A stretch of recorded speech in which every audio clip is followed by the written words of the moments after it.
How's it going, everybody, and welcome back. I'm joined by Brock again to my left here. We're recapping the NFL draft for the Eagles, round by round today. Howard Roseman, I thought it was a good draft for him. Stuck by his board this year, and a lot of the picks are for the future. I think he did a really good job. About Brock, what do you think so far? Yeah, so I really liked all the picks that Howie took. There's a couple questions about some of the ones in the second and third rounders. But overall, like you said, they stuck to the board. They got the needs. Obviously, we got to understand that this team is not going to turn around in 1 year. Nope. Next year, we have 3 first-round picks. Sorry, 2, but probably 3 first-round picks. Yeah. This year, I think we got a lot of positions that are going to build for the future, and some that are going to affect right now. Like, you look at Devontae Smith. We talked about him in the other show. He's going to be our number 1. He's going to be on the field the first snap of the season. Landon Dickerson, we saw the tremendous amount of injuries to the offensive line last year. 14 different combinations. Landon Dickerson has a realistic chance to play in an NFL game this year with the problems that we had last year. If he doesn't play guard or tackle this year, you have your center of the future, Philly. Like, Definitely. That is our center. Jason Kelce, we don't know how many years are left. Landon Dickerson is our guy. Now, the third round, it got a little skeptical where we picked Milton Williams. He Traded back. We traded back. He's a great D tackle, excuse me. Comparisons to Aaron Donald. There were some guys on there that I'd rather have seen pick. I rather saw another corner go higher, or a linebacker even, possibly a safety. But looking back on it, you know what? Our D-line is getting old. We lost Malik Jackson to free agency. We have Fletcher and Javon Hargrave. Somebody like this that you get in a third round, yeah, it's still high. If he can make an impact from the beginning, I think it's going to be really great for the Eagles, and I think it could go a long way. Trav, what do you got now for the later rounds? Yeah, I mean, fourth round, we take quarterback Zach McPherson, Texas Tech. Eagles say he's a linebacker, a good value. Daniel Jeremiah, he said he was a sleeper at cornerback. He's 5'11", 195. He graduated early from Penn State. Went to Texas Tech. Good ball skills. What he lacks anticipating and feel, but good ball skills, like I said, and should be a good player, contribute right away for the Eagles. Obviously, no cornerback besides Darius Slay on the roster, so big need for cornerbacks. And yeah, I mean, I think it's a good pickup. Thoughts on McPherson here? Yeah, I really like him. I watched some of his highlights, and I think he has good breaks to the football. There's definitely some work to be done off the line of scrimmage with some tougher wide receivers. He is 195 is a smaller corner, but he's got very good technique with his hands. I think it's going to be a struggle if he goes against a bigger wide receiver. But like you said too, Trav, we have Darius Slay still. Darius Slay is going to be the number 1 corner. He's going to be on the number 1 wide receiver. I really believe that this year with Jonathan Gannon, that we are going to match players with players. We are not going to stick Slay on one side of the field. I think he's going to foul. And McPherson, if he can come in, I think he's going to be a great help there.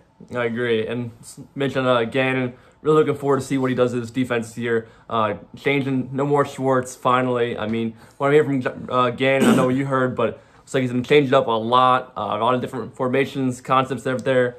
The D linemen, the cornerbacks, and everything, bringing a lot of different schemes and really changing it up, which I would love to see. Can't wait to watch that. Now heading in the 5th round, Kenneth Gainwell. He's a running back from Memphis. Memphis had Pollard and Gibson also in the NFL now with the Washington football team and the Cowboys. Two great backs. Now Gainwell should be a star right away. Best number 2 guy on the Eagles. Rated the best pass catching back in the draft. He's 5'8", 201, and just all around really skilled player.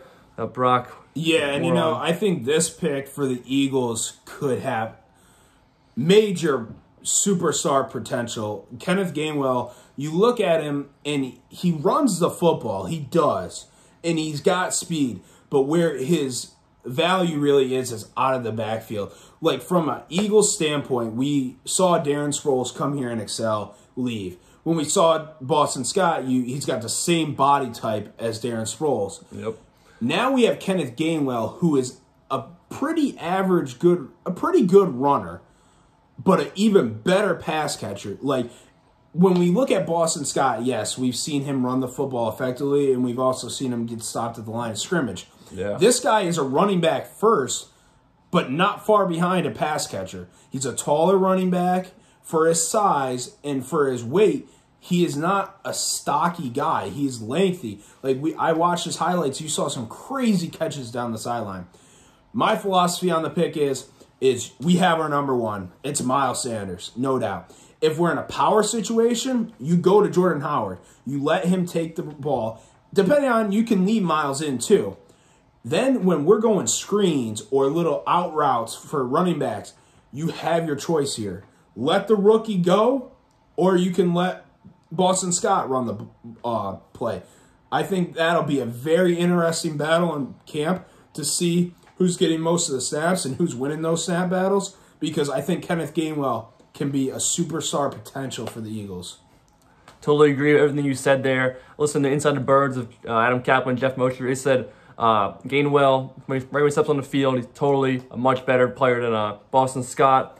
And right away, he's going to be able to compete with Miles Sanders' #1 job, and be a great compliment to him. And I'm excited to see what he does with what Nick Sirianni will do with him in his offense. Now having Gainwell, Sanders, Goddard, Rager, Devontae Smith, and so on, all these guys. So you hear great things about Sirianni's offense. You hear him talk to the press, how excited he is with different concepts, routes, this, that. He's going to be able to run, and I'm really excited for that. And Gibson, like I said, we've said, great pass catching back out of the backfield. We saw Sanders kind of struggle last year catching those balls. A lot of tough balls there, but still way too many drops. And Scott's really not catching that many passes, so having Gainwell, like Box said, great running back, but a great pass catcher out of the backfield. And it's a great pickup in the 5th round here. Another one to mention that Gainwell sat out last season. So last tape was 2019, where he had a great year. But they said by sitting out kind of cost him probably in the draft, but it fell right to the Eagles, so it worked out in the Eagles' favor nicely for the Birds there. And next up, 6th round, we got Marlon Tuipulotu. Is that how you say there, Brock? That's how you say that. Was pretty good, Chad. Thank you. D-tackle out of USC, listed at 6'3", 305.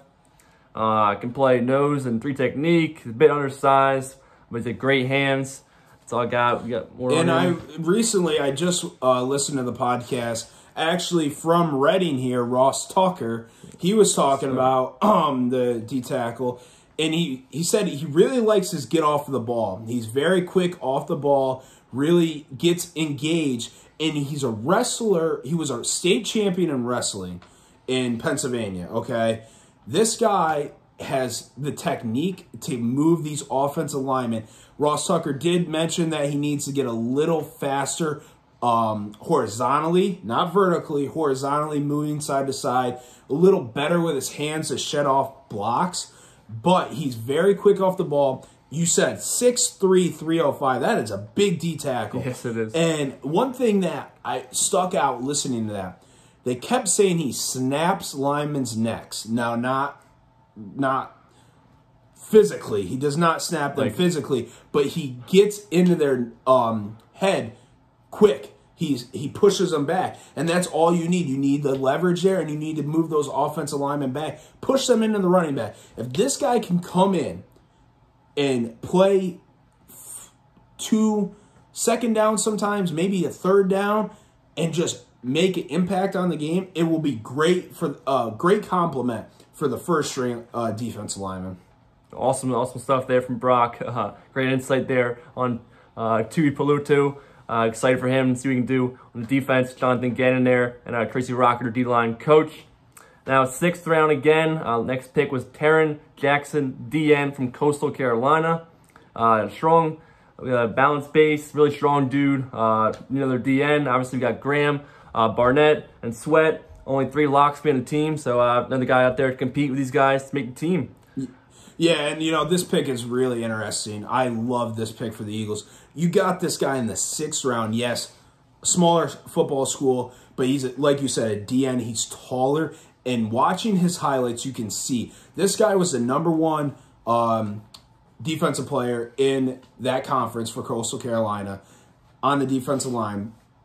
18.5 sacks over the past 2 seasons, 27.5 tackles for loss. Watching his highlights, his get off of the ball is tremendous. He reads the line of scrimmage very well, knows how to move his hands to get off the tackle's hands off him, and he moves both sides. He's not strictly a right defensive end or a left defensive end. They switch him. What I've heard from podcasts with insiders, Todd McShay, Mel Kiper, Tim McManus, they love this pick. Where we got him is a steal, they said, because this guy can come right in. We, like you said earlier, we have Brandon Graham, we have Derek Barnett, Josh Sweat. Like, you're talking about this guy being a 6th-round pick, making a tremendous impact in camp, and possibly on the second-string defensive line with Josh Sweat or possibly Derek Barnett. We obviously don't know who the starter is right now. Yep. But this pick was a steal, I think, and I think this pick and the Gainwell pick are going to pay huge dividends this year, but more so next year. I totally agree. Everything you said there, Brock. Great insight again on Jackson there. And last pick of the 6th round for the Eagles was linebacker Jacoby Stevens from LSU. I got on him. He's a hybrid kind of defender. He began playing wide receiver. Got great character, great playmaker, a team leader, role model there. That's what I got on him. Got more insight. This pick is very interesting. I liked it. I really liked where we got him, but he's an interesting player. Like you said, he's a hybrid. This guy he played snaps at wide receiver as a true freshman at LSU. So you got to see something there. He's got to have hands or speed. Yeah. Now, we call him a linebacker, but Mel Kiper called him a safety. So what is he? Is he big enough to be a linebacker? Is he too small to be a safety? Listening to Louis Riddick, who was an NFL safety, broke it down. This guy has tremendous break on the football when it's in the air. I watched a play against Texas A&M. He ran about 25 yards, jumped, high-pointed the ball, and came down with it over the receiver. Like, that play right there was great. The one thing Louis Riddick did point out is his coverage in man coverage is a little sloppy. He likes more of the push, get off, and then try to sit back on him. That's not going to work. Depending on how Jonathan Gannon uses him, I think it'll be a big pick. More interesting point for me, though, is we have Kevon Wallace at safety. Obviously, we lost Jalen Mills, who was a corner/safety. Yep. We have Rodney coming off an injury. So where do we see this guy? Do we see Jacoby Stevens playing linebacker with a lot of young linebackers we have and seeing Kevon Wallace start at safety with Rodney McLeod? Or do we see him start at safety and Kevon Wallace be a second string up there? I personally would love to see this guy play linebacker if he's as big as he is, because we have TJ Edwards, Alex Singleton, Davion Taylor, and Sean Bradley. Like, if this guy can come in and complement that young group, I think we're pretty good for linebackers. Definitely. Looking forward to see what Stevens can do in his first year with the Birds under Jonathan Gannon, defensive coordinator. And last but not least, the last pick the Eagles made in this 2021 NFL draft, round 7, linebacker Patrick Johnson from Tulane, listed at 6'2", 240. The Eagles envision him as a 4'3" linebacker in that role. They project him as a rugged, stand-up rush linebacker. Yeah, kind of lacks his desired strength and explosiveness as a rusher, but he really varies his angles out there. He's a good player. Yeah, and like you said, he is not a straight rusher as a linebacker. You will see him line out outside and get pressure in on the outside, but like you said, the last point was perfect. He has great angles. He knows what angles to take to get to the make the tackle, and that's one thing we missed a lot. Oh, yes. Last year. We missed a lot of tackles and linebackers blowing coverage. Yep. And we need somebody that can cover. I don't care if he can't rush, but if he makes the right angles at the right point and makes a tackle, that's all you can ask for. Huge. Angles are humongous. If you miss it by a couple degrees, the guy might be in for a touchdown. If you make it, you're stopping him possibly a 2-yard loss or a 1-yard gain. Like, that's the things we need. If we can have him be strictly a good coverage linebacker that makes angles, we have enough rushers that we can use him. Yeah. For a 7th-round pick, I have no problem with it. Yeah, same here. I agree with that. And so that's 9 picks the Eagles made in this draft. Overall, in my opinion, it's a really solid draft. They built it for the future. They stuck to the board in every round pretty much. Obviously, look back in the second round with Dickerson. Yeah, it might have been guys higher or better players than that, but nobody was higher on the board than Landon Dickerson. Eagles stuck with it and got him, even though he had the injury history from Alabama. Milton Williams again, the tackle. Howard Roseman said that, look, you build in the trenches, right? Right, Brock? Yeah. Build in the trenches. Got to build the trenches. That's why the Eagles keep going with offensive lineman, defensive lineman. So that's fair. Third round, sticking to the board. Milton Thompson, and all around, got the players needed. Got Devontae Smith, your top skill guy, best guy right there on the board in the first round. Awesome player. And then, yeah, I mean, linebackers, you got linemen who you're going to need. And yeah, I mean, building for the future, like this draft. Yeah. Overall, I think we really did, like I said in the beginning of the show, I think we built this roster not to turn it around this year. This year is going to be very interesting. I mean, I am not going to be mad if we go 10-6, 9-7 this year because, let's be honest, Eagles fans, this division is not good. Every year it's either us or Dallas, and sometimes Washington and New York sneaks in there. But if we can do one of those records this year, next year is going to be great. Because, like I said, we have 2 guaranteed first-round picks and probably a third first-round pick. Yep. That will solidify this roster. If we could go 10-5 or 10-6 this year, actually, sorry, we have 17 games this year. 11-6, or it's kind of different this year because the first year ever we're used to aren't going to be there. So. Sorry, Eagles fans. Whatever record we do go, I think we can see a big jump next year because those 3 first-round picks, we hit on them. This roster is a complete turnover in 2 years. Totally agree. I'm really looking forward to watching this team play this year. Then you're going to surprise a lot of people. The talent is offense. I'm so excited to see what Nick Sirianni can do. He showed the energy. People give him some hate there, some slack about how much energy he's showing, the whole rock, paper, scissors stuff, and everything on all his press conferences, how much excitement he brings. But look, if they can translate to the players, bring the juice out of them and guys, and really at the end of the day, it's how well can he coach, right, Brock? Yeah, exactly. I mean, if he can put it together and get these players perform well, I'm really looking forward to it. Before we wrap it up, I want to touch base on some undrafted free agents Eagles signed, starting with quarterback Jamie Newman from Wake Forest. We watched him on QB1, the Netflix series.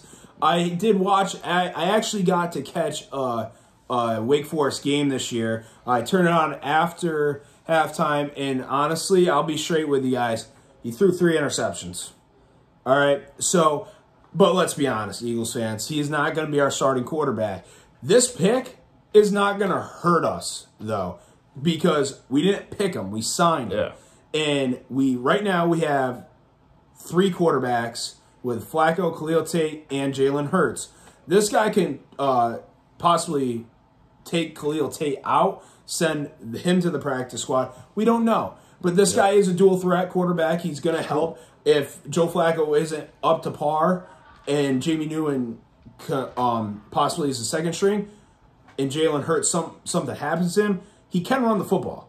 But right now I would not expect to see him on the field after the preseason. Yeah, I mean, my thoughts, look, the Eagles, we thought going in, they were probably going to draft a quarterback, develop late round, 6th, 7th round. They did not do that, but they obviously signed Jamie Newman after the draft, and it's what we thought they were going to happen, either draft one or sign one after the draft, and I'm good with it. We all know, like Brock said, we got Hurts, we got Flacco, and now Adam Newman to the quarterback room. We'll be good.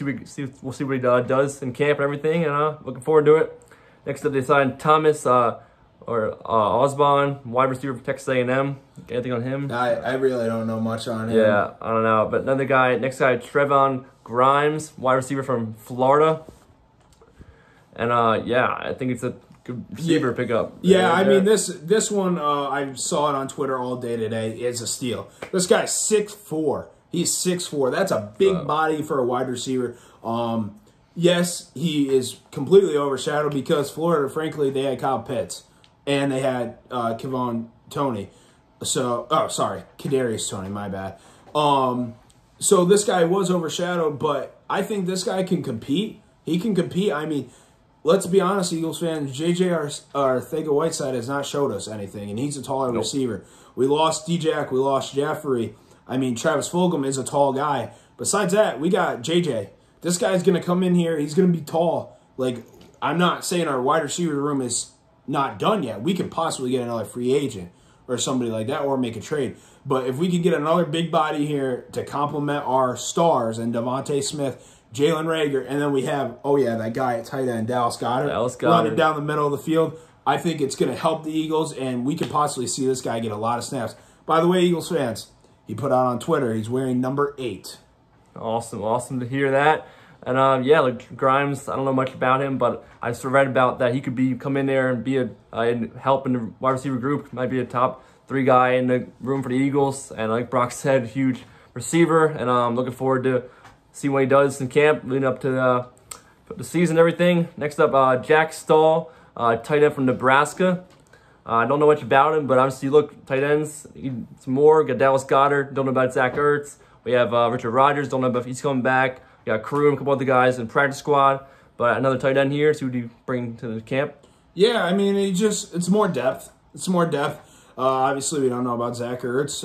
Richard Rodgers is older. We do have those practice squad guys. I'm not very familiar with them. But I think we got one thing positive. Big Ten puts out solid tight ends, Eagles fans. So let's see how this guy does in camp. Obviously, the chance of him making the team also could be very slim, so we don't know. But overall, I mean, it's depth. It can't hurt. Yep. Then you got Jaquan Bailey, DN from Iowa. Again, depth to the D-line and everything. Yeah, that's all I got. And then 2 more. We had Kawade Owasika from Buffalo, D-tackle. More depth to the D-line. Yep. And then last but not least, Harry Kreider got from center from Indiana. Hey, like I said earlier, we had 14 rotations. Depth on the offensive line is not going to hurt us, guys. Nope. It is not going to hurt us. The more, the better. Yeah. We saw that last year. The amount of guys going down.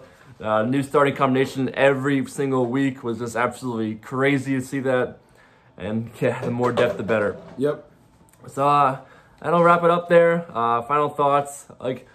This draft, I really thought it was pretty solid. Like I said before, built for the future. Obviously not building for this 1 year. Like I heard people say during this draft on Inside the Birds and Kaplan, Jeff Mosher, if you pick for the present, you're not going to keep your job. You build the draft for the future, and that's how Roseman did. I thought he did a good job sticking to the board. He's mentioned in the past that he has not denied it, that he's gone off the board for picks this year. I feel like every pick pretty much stick with the board. Best players available he took, no matter what kind of position they were. And it's a good thing he did that. I thought it was a good draft. Braden's picked it up pretty solid. We'll see what happens next. That's my thoughts on it. Yeah, and I think I've said my thoughts a lot on it. I'm excited. Yeah. I'm really excited. You mentioned Sirianni and the wide receivers and the offense. Guys, I'm excited to see what this guy can do. It's his first year. If the offense is going to take some getting used to, and obviously we're still in a COVID pandemic world, these rookies aren't going to be there until June. Like, yeah, I get it. It's May 3rd right now. We're only a month away. But this month is going to hurt. We're used to seeing rookies report to the NovaCare complex today, tomorrow, and working out with their quarterbacks or coaches on the end of this week. Yep. So it's going to hurt, but I think I'm really excited for the draft. I'm really excited how we did in the draft. I think we addressed a lot of needs. I'm excited for the season, guys. Yeah, I mean, Nick Sirianni, look, his first year ever as a head coach, right, in the NFL, coming in after the offensive coordinator, coached his whole team. Be excited to see how he does, standing in front of the whole room, right, new atmosphere, not just the offense, the whole team, offense, defense, special teams, all the players, the coaches. Excited for Sirianni and the whole coaching staff. Thought he built a really good staff. Comments on that, the staff? Yeah, I like the staff. I do. I think we got a young staff, which I think is going to relate to the players even more. Sirianni, he's a player's coach, guys. He is. For sure. It's not about the wins and losses right now. Obviously, we need to win games for him to keep his job. But right now, he loves football. You can see that. He loves football. And the way that he talks, this guy is knowledgeable. He is knowledgeable. I think we're going to see a completely new offense. We're going to see Miles Sanders be on the field a lot more, get a lot more touches. But we're going to see these wide receivers run not your basic routes, not your posts, your outs, your slants. We're going to see these wide receivers get very creative. These playbooks get receivers open. And I think that's going to be the biggest thing for us. If we run routes that can get receivers open, the offense, for what we have, is going to be very good. I agree totally about that. Really looking forward to the season, the whole team, the offense, defense, everything. This 2021 Eagles roster, this team. Looking forward to the season, what it will bring. First 17-game season ever. Schedule comes out next Wednesday, May 12th, 8 p.m. Special release schedule. That's what I got on it. Thanks, guys, for watching. If you enjoyed, please like, comment, subscribe. I'll link my buddy Brock's socials down comment description box below. And let's go Birds, right, Brock? Yeah, go Let's Birds, baby. Let's go, guys. All right, have a good one.